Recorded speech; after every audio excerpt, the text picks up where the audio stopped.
আর আপনাদের গার্ডেন নিচে নিয়ে যাব। একাধিক বাড়ির ছবি দেখাবো, যে সমস্ত বাড়ি হেলে পড়েছে। একটার সঙ্গে আর একটা বাড়ির দূরত্ব আগে যা ছিল বর্তমানে আর সেটা নেই। ছবিতে আমরা মার্কিং করে দেখাচ্ছি দুটো বাড়ি, একটা দুটো বিল্ডিং যখন তৈরি হয় মিনিমাম একটা গ্যাপ রাখার কথা বলেন ইঞ্জিনিয়াররা। এক্ষেত্রে হয়তো সেটাই বলেছিলেন কিংবা বলেননি, সেটা যাই হোক, কিন্তু বর্তমানে মাটির স্তর এমনভাবে হেলে গিয়ে দুটো বাড়ি কাছাকাছি চলে এসেছে, যে কোনো মুহূর্তে ভেঙে পড়তে পারে। বড় ধরনের আরও বিপর্যয় আমরা দেখতে পারি, তেমনটা আশঙ্কা।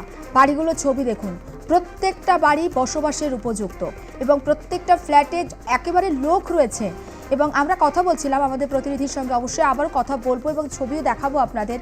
এবং 30 থেকে 40টা করে পরিবার থাকে এক একটা আবাসনে। তাদের জীবনের দাম কি এতটাই ঠুনকো? পুরসভা কি কোনো রকম কোনো পদক্ষেপ নেবে? শুধুমাত্র বিপজ্জনক বাড়ি সেটে দিলে হবে একটা পোস্টার? এই মানুষগুলো যারা তাদের গাটের টাকা খরচ করে এই ফ্ল্যাট কিনেছেন, তাদের ভবিষ্যৎ কি হবে? এবং যারা তাদের সম্পূর্ণ সঞ্চয় হয়তো ওই ফ্ল্যাটের পিছনে খরচ করেছেন, তারা কোথায় থাকবেন? মাত্র 5 বছর এক একটা ফ্ল্যাটের বয়স। যদি এভাবেই তার অবস্থা হয়, আর 5 বছর কিংবা হয়তো তারও কম সময়ে গার্ডেন রিচের মতো আরও বিপর্যয়ের খবর করতে হবে আমাদের। সেখানে প্রশাসনিক কর্তারা যাবেন, তারা আশ্বাস দেবেন, বলবেন বেআইনি নির্মাণ হয়েছিল, কিন্তু ওই পর্যন্তই। আশ্বাস কি শুধু আশ্বাসই থাকবে? ক্ষতিপূরণ ঘোষণা হবে, কিন্তু তারপরে মানুষের জীবনের দাম কি শুধু ক্ষতিপূরণের বিনিময়ে মিলিয়ে যাবে?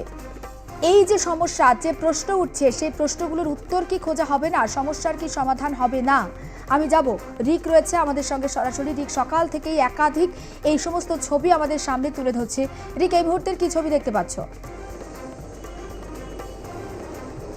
এই মুহূর্তে আবারও রয়েছি সেই কণিকালয়। নওশাদ দিকে কিছুক্ষণ আগে এসেছেন এবং বেরিয়ে গেছেন, এবং তিনি যে কথাটা বারবার জোর দিচ্ছেন, শুধু এই গার্ডেন রিচের একটা জায়গায় নয়, কলকাতা শহরের একাধিক জায়গায় এই রকম ছবি বারবার উঠে আসছে।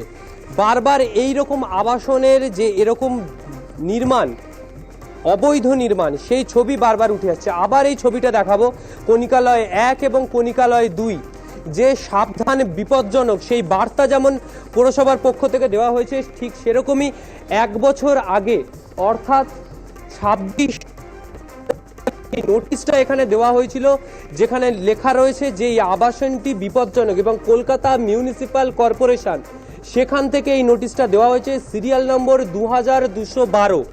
এই সিরিয়াল নম্বরের নোটিশ 10 মাস আগে এই কণিকালয় 1 এবং কণিকালয় 2তে দেওয়া হয়েছিল। তারপরেও প্রমোটারকে বলা হয়েছিল যে এই আবাসন এরকম বিপজ্জনক অবস্থায় রয়েছে।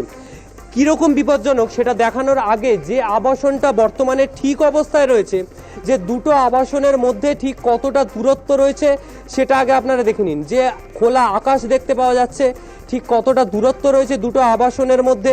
এইটা যেমন একদিকের ছবি, তেমনি আর এক দিকের ছবি আমার চিত্র সাংবাদিক উৎসটাকে দেখাতে বলবো, যে ঠিক এই কণিকালয় 2 এবং কণিকালয় 1 ঠিক 5 বছর আগে এই আবাসনটি তৈরি হয়েছে। অর্থাৎ বলা যেতে পারে যে একেবারেই নতুন এই আবাসন। কিন্তু দুটো আবাসন নাম একই হওয়ার কারণে কিনা জানি না, বা প্রমোটার সেরকমভাবেই তৈরি করেছেন কিনা সেটাও জানা নেই, কিন্তু বর্তমানে 5 বছর পরে দুটো আবাসন একে অপরের ওপর উঠে পড়েছে। অর্থাৎ এ জানলা থেকে হাত বাড়ালে ওই জানলা পেতে বেশি বেগ পেতে হবে না, একটার ওপর আর একটা উঠে পড়েছে। এবং ওপর দিকের যে ছবি, যে ছাদের ওপরে যে ছবি দেখা যাচ্ছে, যে একটির ওপর আরেকটি এমনভাবে উঠে গেছে যে পাইপলাইন একটার ওপর আর একটা উঠে পড়েছে, যে একটা পাইপের মাধ্যমে দুটো বিল্ডিংয়ে জল যাচ্ছে কিনা সেটাও এখানকার লোকেরা সেভাবে বলতে পারছেন না, এমনটাই অবস্থা। এখানকার লোকেদের মধ্যে যে ক্ষোভ, যে বিক্ষোভ, যে নোটিশ দেওয়া সত্ত্বেও প্রমোটার কোনো ব্যবস্থা নিচ্ছেন না। এখানকার লোকেরা আরও বলছেন যে আমি যদি সংবাদ মাধ্যমের সামনে মুখ খুলি, তাহলে রাতে আমার বাড়িতে যে হামলা হবে না তার কি নিশ্চয়তা রয়েছে? অর্থাৎ অত্যন্ত ভয়ের মধ্যে এই গোটা গার্ডেন রিচ চত্বরে বিভিন্ন জায়গার পরিস্থিতি। পুলিশ সাংবাদিকদের আটকাচ্ছে, পুলিশ ঢুকতে দিচ্ছে না, বারবার বিক্ষোভের মুখে পড়তে হচ্ছে। নওশাদ সিদ্দিকী যখন ঢুকছেন ছবি করার সময় আটকানো হচ্ছে, সাংবাদিকদের ধাক্কা মেরে সরিয়ে দেওয়া হচ্ছে। অর্থাৎ যে জায়গাগুলোতে এই ঘটনাগুলো ঘটছে সেখান থেকে যত দ্রুত সম্ভব সাংবাদিকদের এক জায়গা থেকে অন্য জায়গায় সরিয়ে দেওয়া হচ্ছে, সেই কথাও নওশাদ সিদ্দিকী বলেছেন। তবে এই জায়গার যে ছবি, শুধু এই একটা ছবি নয়, সকালবেলাও আর একটা ছবি দেখিয়েছিলাম, একদম মেন রোডের ওপরের ছবি। এই ছবি গোটা গার্ডেন রিচ জুড়ে বিভিন্ন জায়গায় দেখতে পাওয়া যাচ্ছে। শুধু গার্ডেন রিচ নয়, যাদবপুর, বাঘাযতীন, কসবা, বিভিন্ন জায়গার এইরকম ছবি উঠে আসছে। জুলেখা, রিক, একটা বিষয় বলো, সকাল থেকে আমরা খবর করছি, শুধুমাত্র আমরা নই, অন্যান্য সংবাদ মাধ্যমও গিয়েছে, তারাও ছবি তুলছে, খবর হচ্ছে।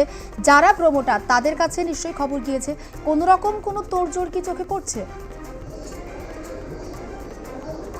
অবশ্যই প্রমোটারের কাছে খবর তো অবশ্যই যাবে। সংবাদ মাধ্যমের একজন কর্মী হিসাবে আমিও চেষ্টা করেছিলাম প্রমোটারের সাথে যোগাযোগ করার, যে এখানকার বাসিন্দারা যে অভিযোগ তুলছে যে তার বিরুদ্ধে, এই বিল্ডিংটা G+3 হওয়ার কথা ছিল, অর্থাৎ 4তলা বিল্ডিং, কিন্তু বর্তমানে বিল্ডিংটা G+4, 5তলা। যখন এখানকার লোকেরা এই বিল্ডিংটা কেনেন, যে প্ল্যান দেখানো হয়েছিল সেখানে G+3 লেখা ছিল, কিন্তু বিল্ডিং G+4।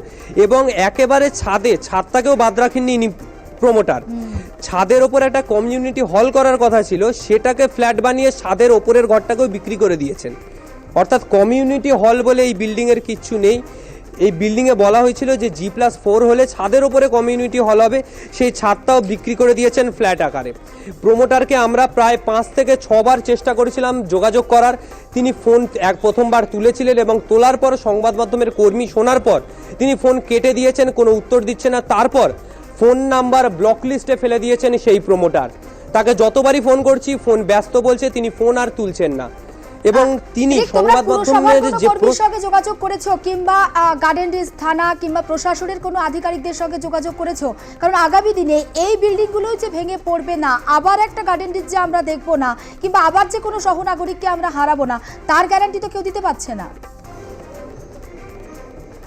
না, একেবারেই সেই গ্যারেন্টি কেউ দিতে পারছে না। কলকাতা পুলিশের তরফ থেকে জানানো হয়েছে যে এখনো উদ্ধার কাজ চলছে, এখনো দুজন এখনো রয়েছেন উদ্ধারের এতে, তাদেরকে উদ্ধার করছে এনডিআরএফ, সেই চেষ্টা এখনো রয়েছে। গ্যাস কাটার ঢুকেছে, বিভিন্ন রকমের সামগ্রী ঢুকছে। তাদের উদ্ধারের পরই আরও এইসব ব্যবস্থা নিয়ে কলকাতা পুরসভার বৈঠক বসবে। এবং তারপরে যে খবরটা সকালবেলায় জানানো হয়েছে যে কাউন্সিলরদের রিপোর্ট তলব দিতে হবে, সেই রিপোর্টে বলা থাকবে যে এই বিপজ্জনক বাড়ির সংখ্যা তার ওয়ার্ডে কতগুলো রয়েছে, সেই রিপোর্ট যেমন যাবে, তেমনি কলকাতা পুরসভা যে কড়া ব্যবস্থা নেবে সেই ব্যাপারেও জানা যাচ্ছে। এখানকার কাউন্সিলর কিছুক্ষণ আগে এখানে পরিদর্শন করে গেছেন এলাকা, তিনিও বলছেন যে কড়া ব্যবস্থা নেবে কলকাতা পুরসভা। প্রশাসনের তরফ থেকে জানানো হচ্ছে আগে আমরা উদ্ধার কাজ শেষ করব, আগে মানুষের জীবন, তারপরে অন্যান্য বিষয়ের দিকে আমরা নজর রাখবো। কিন্তু একদিকে একটা ঘটনা সত্যিকারে যে উদাহরণ, সত্যি যে দৃষ্টান্ত সৃষ্টি করে গেল, সে ব্যাপারে একেবারেই বলা যায়। একেবারে নজর থাক রিক, নজর রাখো। আপাতত ধন্যবাদ। এবং যে ছবি আমরা বারবার দেখাচ্ছি, লাগাতার সম্প্রচার করছি, আশা করছি প্রশাসনিক কর্তারা তারা সদুত্তর দিতে পারবেন, তারা যথোপযুক্ত ব্যবস্থা নেবেন।